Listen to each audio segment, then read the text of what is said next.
Yeah, let's welcome on stage from Hampshire College, Nathan Savoy.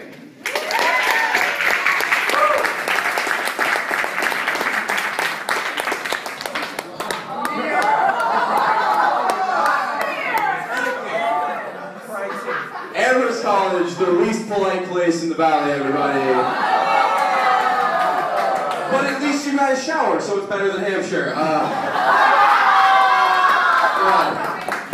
I'm here, I'm happy to be here. I'm happy to be closing out a show. Yeah, it's damn right. I came here dressed and ready to perform. I am also dressed and ready to start a brawl behind a steel mill in the 1930s. I can do that. I can just do an entire set of 1930s jokes. I went to the dentist this afternoon and he told me my gums were in recession, and I said it's a hard time for everyone. But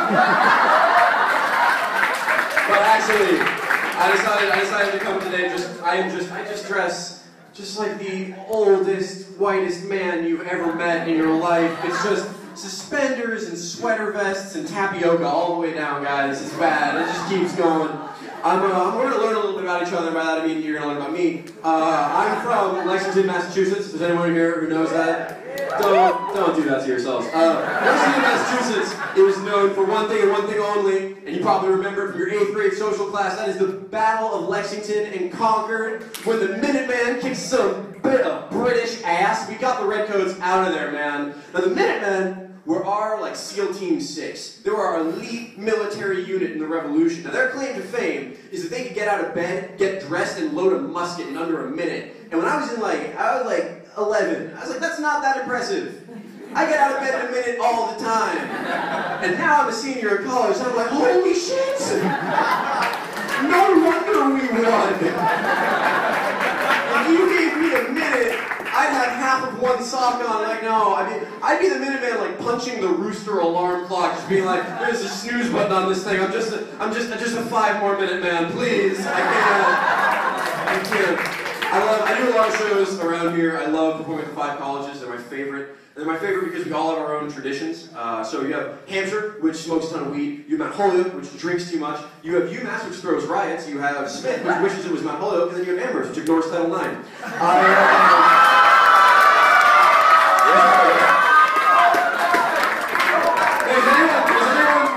Does anyone in here have the rap horn app on their phone? Because that seems appropriate. Oh, it's too quiet. I'm so nervous. No, it's okay. It's okay. I really shouldn't judge. I really shouldn't judge. Hampshire has the weirdest cultures in the area. We have a drug culture, but it's the most hipster a drug culture can be, because everybody's doing drugs, but they're only doing drugs that other people aren't doing and haven't done in a very long time. So, example, I was in a math class, or as close to a math class as Hampshire has, with puzzles and paradoxes, everybody. We talked about Alice in Wonderland for a semester. It was amazing. But a kid sitting next to me in a Baja hoodie pulls one of those little brown glass chemist's vials out of his pocket during class, and he takes a dropper out of it. And he puts 3 drops on his tongue. And I was like, man, what is that? And he looks at me, and I shit you not, and he goes, oh yeah, man, that's tincture of laudanum. Tincture of laudanum? What is this, the 1890s? Our drug addicts are so hip, they wake up every morning and they're like, I have to go down to the apothecary and get myself some tincture of laudanum. I'm not, in case you couldn't guess, I'm not really much of a drug person or a fun person, but I got high for the first time in my life about 2 weeks ago, and nobody told me not to start with edibles. And I did, but everybody hyped it up. They're like, this is gonna be awesome, or the worst experience of your life. And it was just neither. Nothing was more fun, or I sneezed. I didn't have a transcendent sneeze, a shitty sneeze. I just sneezed for 6 minutes, man. I was just the whole time.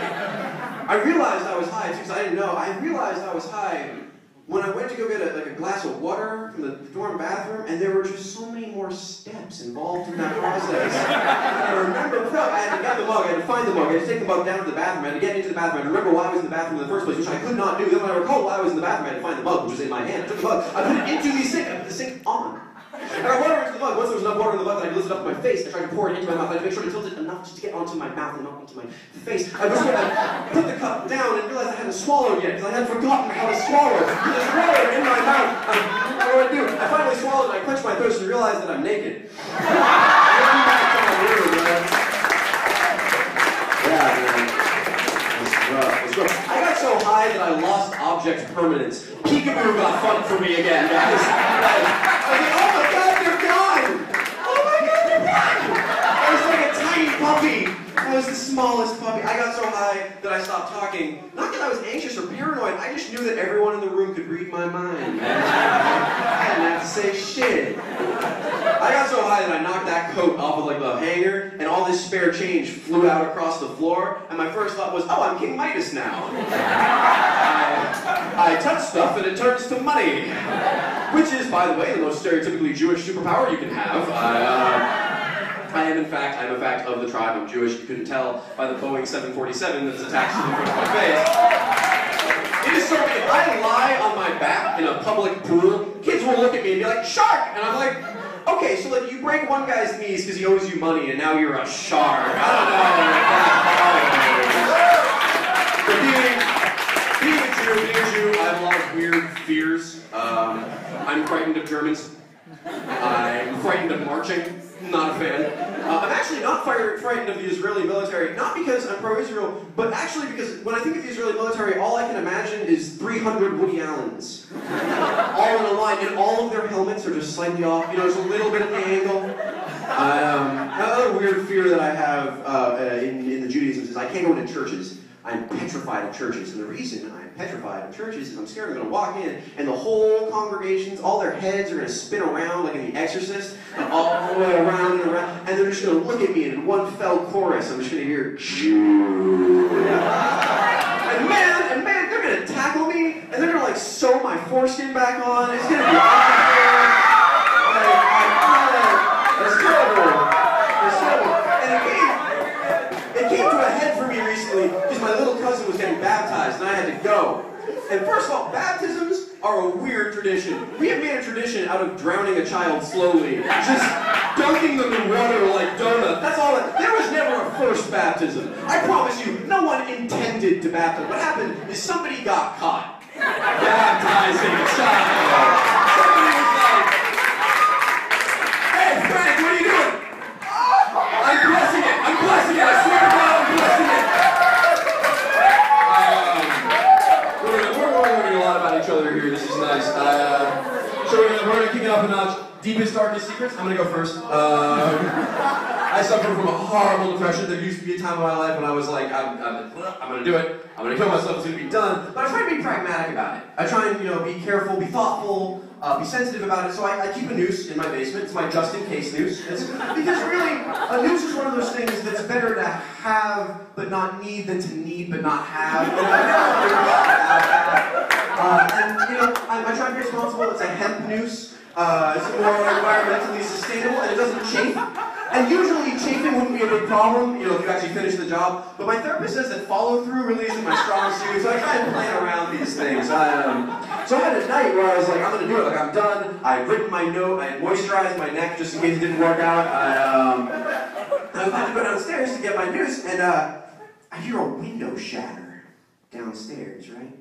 Somebody is in my house.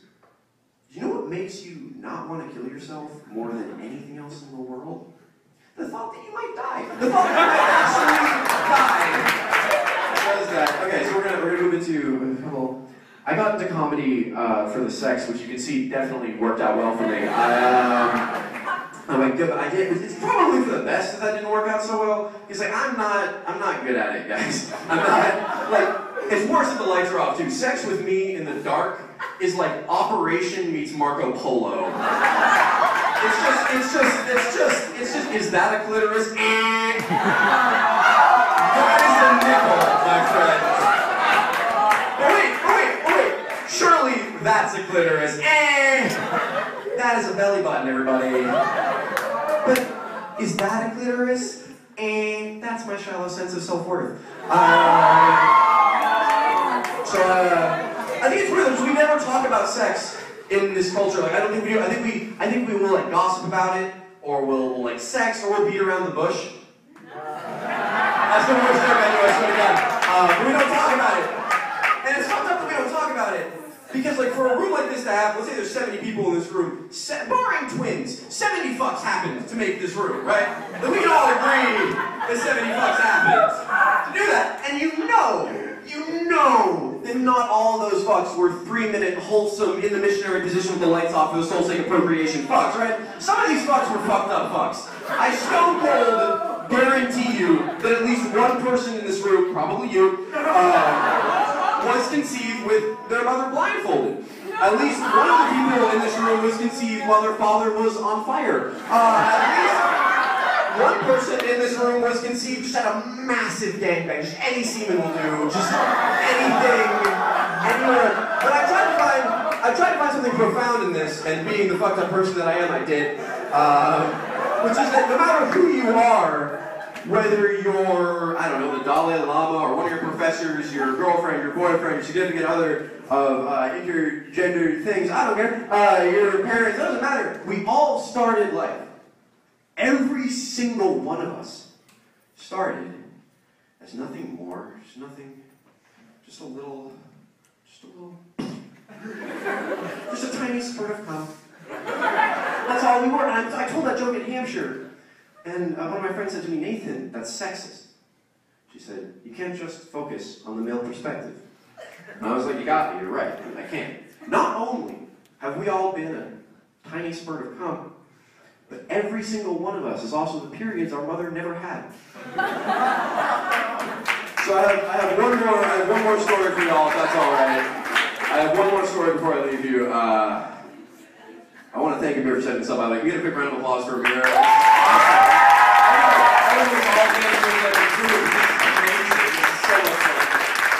We can get one more round of applause for all the other performers that kicked ass.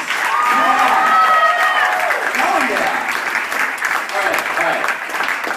So, I'm going to tell you a story of love and loss and horrible pain. Get excited. It was my first year at Hampshire College, and I was in a relationship with a beautiful, lovely girl I was very deeply in love with. And we were about to get down to the rather squishy business of coitus. When I realized that I did not have a condom. So I ran down the hall to the bathroom, because in Hampshire we leave out these little sexual potpourris of strange contraceptive devices that all the horny first years can just rummage through like scared deer. And I started going through it, and it had everything. There was lube and gloves. They had dental dams. Dental dams are the unicorns of the safe sex world. I'd never seen one in person. I was like, oh my god. I was like Instagramming that shit. I was like, ah. But there was also only one kind of condom. And that should have been a warning, because usually there's a little colorful menagerie Christmas tree of condoms in these things. And there was only one left, which meant either people were not taking them or they were putting them back. I don't know which is scarier. And the only kind of condom that were left were Trojan Fire and Ice condoms. Do y'all know what a Trojan Fire and Ice condom is? I'll tell you. What it is when a misandrist has a job at a condom company. Somebody woke up one morning and was like, I hate men. And I make condoms.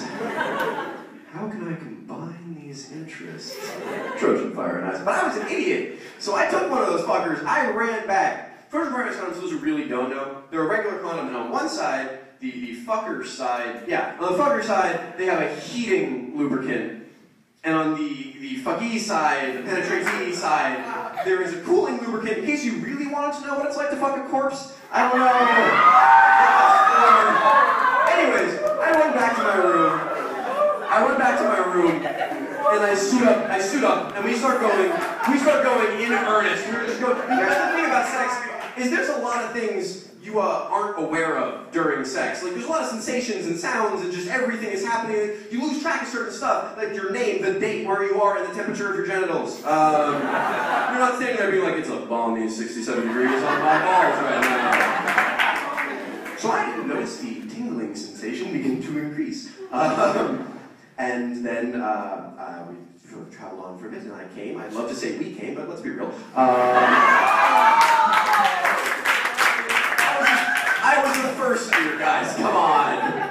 So I'm sort sort of, we're lying there in that beautiful post, sort of on top of and within her. It's that beautiful post-mortem glow. It's that moment where you're supposed to be the closest you can be to another human being. And that's when I realized that the fire in my loins had become less metaphorical than I remembered. It was just fire! It was just horrible fire, but the latex was keeping it on. It was just burning, fiery lava cum attached and swimming. And I had to take the thing off, but I was still inside of her, so I pulled out of this girl so fast, all you heard was like as I fly back across the room. I'm trying to scrabble at this thing to get it off right, but it's pure flame. And the more I struggle, the more it burns, like napalm.